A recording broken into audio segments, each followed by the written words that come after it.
Hello বন্ধুরা, আজ আমি যে ভিডিওটা নিয়ে আসছি, এই ভিডিওটা দেখে অনেকে হয়তো অনেক কিছু মন্তব্য করতে পারেন।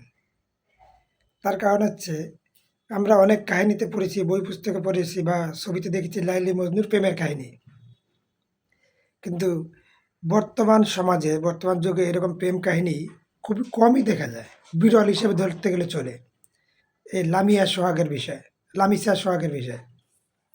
তো বন্ধুরা দেখুন যে বর্তমান যুগের মেয়েরা কত কাহিনী করে বা ছেলেরা কত কাহিনী করে। ছেলেদের মেয়েদের বয়ফ্রেন্ডের অভাব হয় না, স্বামী ছেড়ে চলে যায়। কিন্তু আজ সোহাগ বেঁচে গেছে শুধুমাত্র একটা সঠিক সম্পর্ক করছে, সঠিক প্রেম করছে লামিসার সাথে। লামিসাদের মতন মেয়েরা, মেয়েদের কাছে শিক্ষা নেওয়া উচিত বর্তমান যুগের সমাজের মেয়েদের বা ছেলেদের।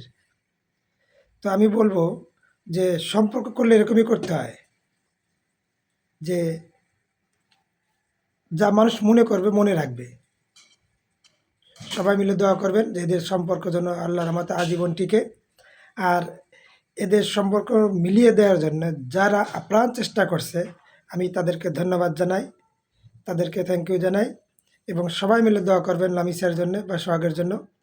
আর বিশেষ করে লামিসার মা বাবাকে বলবো যে আগে যা হয়েছে হয়েছে, সব ভুলে যান, মেনে নেন। কেননা সৎ মানুষ এখনও আছে, যা এদের দুজনকে দেখলে বোঝা যায়। বন্ধুরা এই ভিডিওটা বেশি বেশি করে শেয়ার করবেন যাতে করে সবার কাছে পৌঁছে যায়।